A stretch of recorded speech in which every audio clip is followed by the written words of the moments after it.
Trump's evil villain. Another hits jam from WebLoaded.com. What's up, and welcome to another episode of the Rey and Nev Show. What's up, Nev?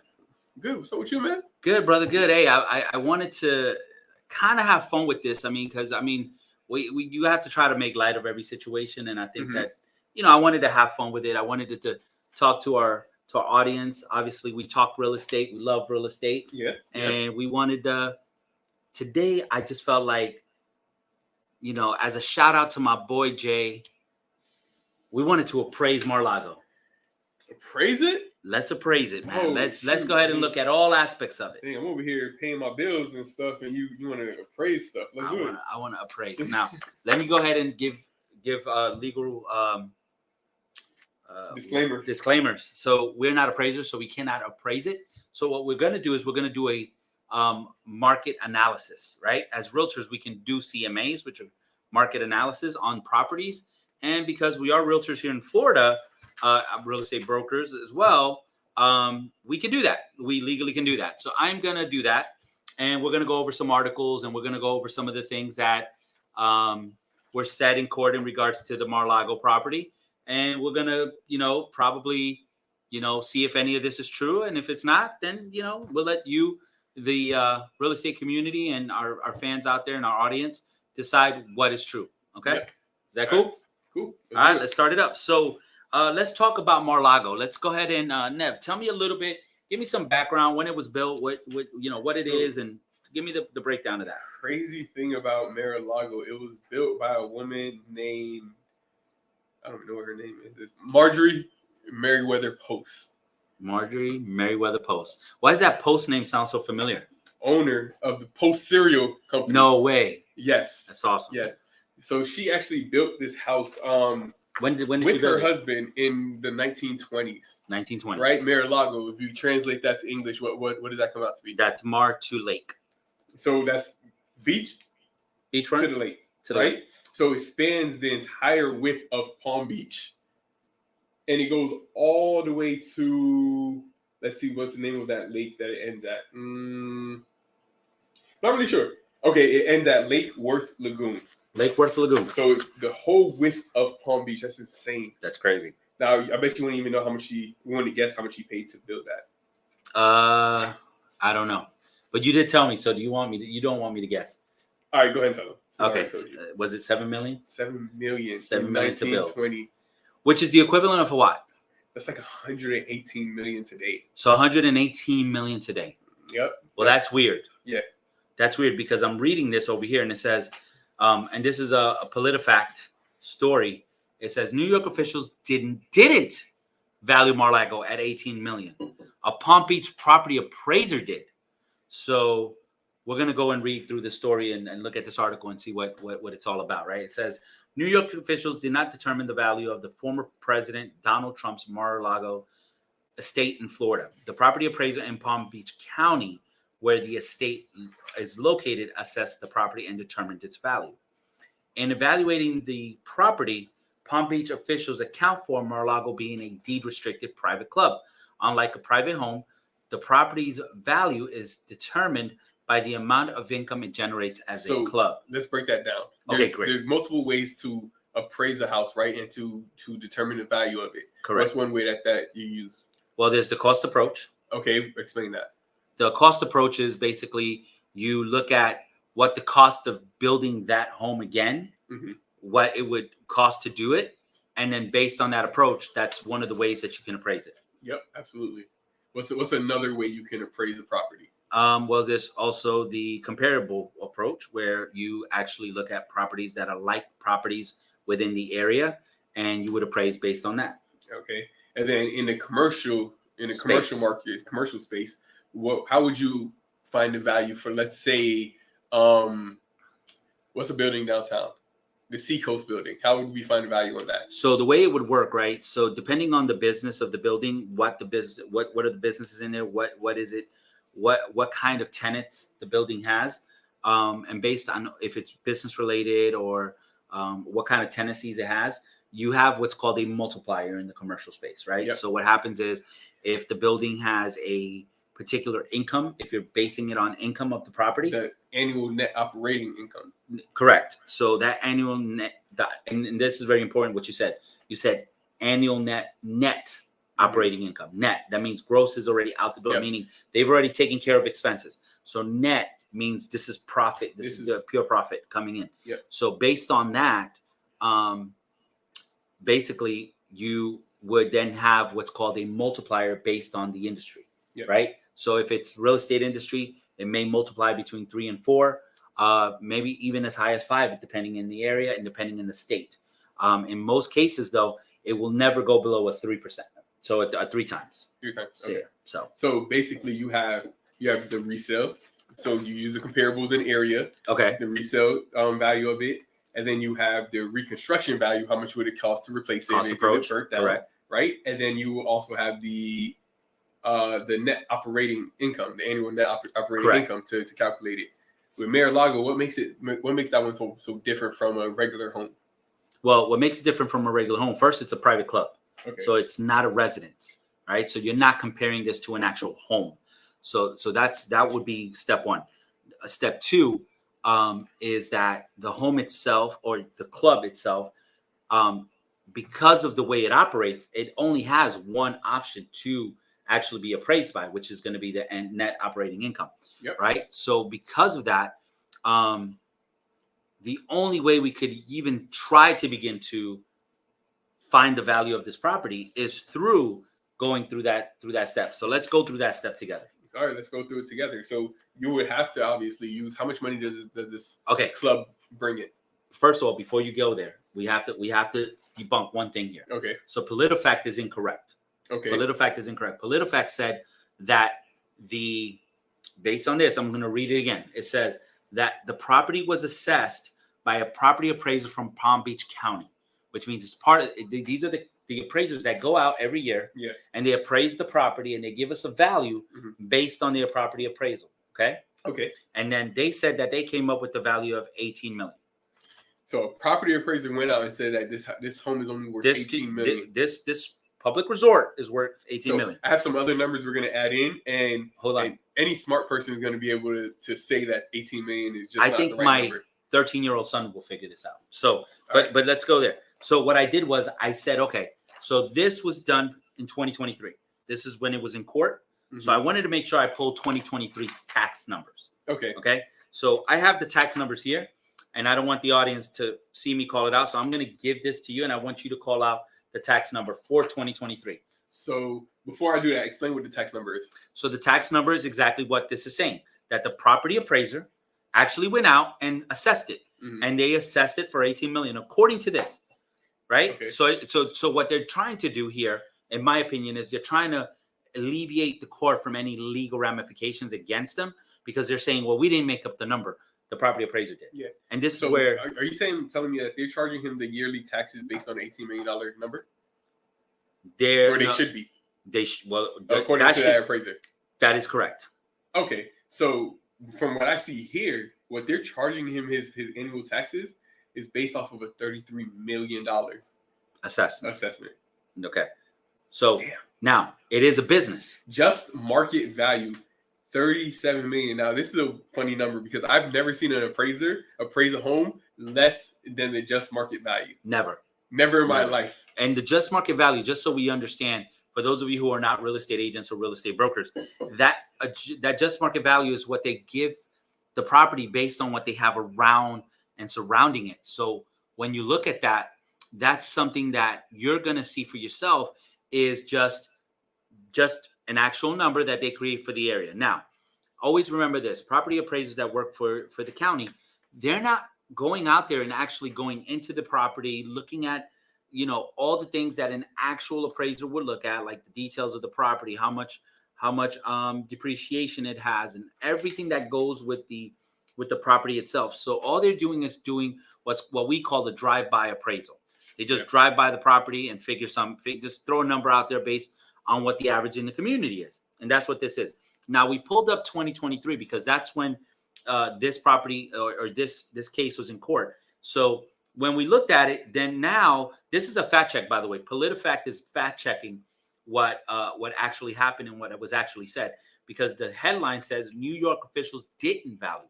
Okay, that's just trying to take some of the liability off of the New York court system, but they were not diligent with the way they did things, and this is completely incorrect.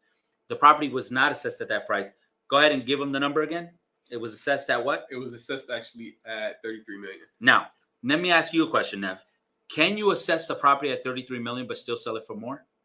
Can you assess it at $33 million and sell it for more? Absolutely. Why? Tell the audience why. So with your assessed value is basically that's what they base your taxes off of, what you're going to pay yearly for your what is it called? Your homeowner's tax. Yep. So they're always going to base it off of basically how much it's going to cost to replace the property. Gotcha. Most of the time, it's going to be used. They're going to use that number. Gotcha. So to replace a property is always going to be less. Now if we're in a strong housing market, the price to replace a home is going to be less than the price to purchase that same home. That same home. That makes sense because you're only pricing in price of material. Correct. Pricing material and labor. Yep. Now, another thing that I wanted to talk about was there's actually a property. Now, this one does sit a little bit off the coast, and it's a pretty nice property because it sits on an island. But this is a new construction that was just built, and it has about 11 bedrooms, 15 bathrooms, 21,000 square feet. Okay, built in 2023. It sits on 2 acres of land. Okay, and it is assessed at a price of $187,500,000. 11 bedrooms. 11 bedrooms, 15 baths. Okay, now pretty comparable. It's a pretty good comparable, right? Yeah. So how many residences does Mar-a-Lago have in the club? I don't even know the number on that one, actually. Okay. It's about, actually, if you look at the tax records here, it's 4. Four structures. 4 full structures. Is what they have. 4 full structures. If you look at the square footage of any of these structures, they're all the size of large houses. So you're looking at, okay, so let's look at these things. So structure number 1, which is part of the club, which is the biggest structure it has, is 37,000 square feet. Once again, that's a lot bigger than 21,000. Okay, so 21,000. already that is bigger than the 21,000 square feet. That is within the heated square feet. Now, heated square feet is obviously the interior of the home. Anything that's under air. Anything the AC touches. Now, on top of that, you have another structure that is 2,500 square feet. Then you have another structure that is 1968, and then you have a fourth structure of 1870. Yep. And then all of these things have been brought to code all the way between 1927 all the way down to 2004 is when I see some of these things have been brought to code and stuff Yep. like that. I do see that the property itself shows that at one point in time, back in 1995, they did take out from the looks of it, is this when you bought it in 95? You bought it in actually 85. In 85, okay. So in 95, 95, it looks like they took some money out against it. Yeah, he bought it. So in 85, he bought it for $5 million, according to tax records, right? Okay. According to the myth behind it, is overall the purchase of it cost him about $10 million. Okay. And if you don't know the history behind Mar-a-Lago and how he was able to acquire it for that price, it's actually really simple. The family after the previous owner passed away, they owned the home, and the children just weren't taking care of it, so they went ahead and listed it for about $18 million. Trump heard of it that no one wanted to buy it at that time, so Trump was like, "Okay, I'll come in," and he offers them, I believe, $15 million, and they turned him down. Oh wow! So Trump, being a businessman, said, "Okay, no worries. I'm gonna just go ahead and buy the lot in front of it that actually oversees the ocean, and I'm gonna build a home bigger than Mar-a-Lago that's gonna block Mar-a-Lago from seeing the ocean." Upon hearing that, anybody who showed any interest in Mar-a-Lago said, "I don't want it." Got it. Because you want a house that's being blocked by another house. And then what happened was that brought down the value of the property for him to buy it. Now, so they should have went for the $15 million. Now, before we started, obviously, let's be fair. You did call him a villain for doing that, right? That's evil villain thinking, bro. I understand that, but it's also a business mindset. No, it's a great business move. Great business move. So because of that, I mean, at this point, we've already debunked that. Now, here's another crazy thing. But back to that. So you bought something for $5 million in 1985, and it's an appreciating asset. Did the value go up or would it go down? It's appreciating, so it's up. So from 1985 all the way up until 2023, how many years is that? From 95, you said 85? 85. 95, So, 2005. So I'm 33, so that's 38 that's years. 38 years. It is 38 It's years. 38 years. The value of that only went up by $13 million. Yeah, no, and this is what I'm saying. Like, at the end of the day, I mean, you could say what you want to say, but I look at it from the standpoint of if what do I always say, right? If you wanna wash a car, go get a car wash expert. If you wanna if you have to go to trial for something, go get an attorney. You want to buy or sell a home, go get a realtor. Go get people that work in the field and do that specific thing. Now, here's where the debunking begins. So, and everybody's going to say this, guys. So I urge you, go do your own research like we just did. Go do your own research, because it is important that we understand what's going on here in regards to this property, right? Because this is the thing. I'm going to be honest with you. I know you know, and I know some people that we can get $18 million put together and we could buy Mar-a-Lago tomorrow, if that's really what it was worth. But there's no possible way that I can do that, because that's not what it's worth. And people all think that, oh man, it's really worth 18 million and he inflated prices. No, he didn't. He actually did exactly what most people would do. He would go to the bank, he would borrow the money and say, hey, it's worth this much. The bank still has to do an actual appraisal, not use the same appraisal that the particular court used, because the court, what they decided to use was an appraisal done literally by a drive-by appraiser. Doesn't even know the property, doesn't have any depreciation. An actual appraisal, especially in commercial, is very tedious. There's so much that goes into it. That's why very few people appraise commercial real estate. Yes, absolutely. Now, here's one thing that I want to tell you, right? So in comparison, we have a gentleman by the name of Ken Griffin, right? Which most people that bought GameStop stock really don't like him. But we'll talk about that in another episode. But here's what happened, right? So he actually is moving to Florida, and he's moving to Palm Coast, and he's moving really close to Mar-a-Lago. And he's building right now a mega estate, and it's going to cost him about $1 billion, right? $1 billion mega estate. Now, that being said, he ended up buying about 4 to 7 plots of land that costed him on average between 100 to 150 million, which added up to about 20 acres. Pretty crazy. And it's going to cost him between 150 and 200 million. I'm sorry, and 400 million to build this mega estate that is going to be valued at $1 billion. Now, here's the problem. He builds it for 4 million. Yep. Okay. But he's valuing it at 1 billion. Who determined that price? You let me know. Okay. So he tells the bank it's $1 billion, right? But I only need to borrow 400 billion to build it. 400 million, sorry, to build it, right? What's the bank going to do next? Is he going to take his word for it? Absolutely not. What's the bank going to do? They're going to send out an expert in land appraisal. Absolutely, 100%. And they're going to give him two values. They're going to give him current value, and then they're going to give which is the current value on the land. The current value on the land, and then the value of best use. And when they give him best use, typically, could it be that price? Yes, absolutely. 100%. Depending on what he's going to put there, he already gave them the plans. This is the use for it. This is what we estimate we're going to be getting in return. So the values could be up to $1 billion. Absolutely. And that's what I get at, where when we look at this, it just baffles me that people are believing this stuff without doing their own research. So let's go to the next story. So the next story we have is in regards to. So we did the PolitiFact. Okay. So here's the breakdown. So Mar-a-Lago at this point, it is pretty much what's the square footage on it in regards to the acreage? The acreage of Mar-a-Lago is approximately 17 acres. 17. Just a little over. So get this. This is 187. So this one's only two. This is 187 million.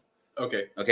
187 million, 2.27 acres. Wow. So remove the house.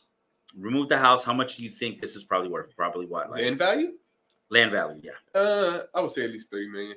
30 million. So 30 take million. 30 million, Yeah. right? And divide it by 2, right? So 30 mil divided by 2 is 15 million. Now, I'm not an expert, by the way, in land values of anything oceanfront. Yeah, we're just guesstimating at this point. I don't live anywhere near oceanfront. So let's say it's 15 million.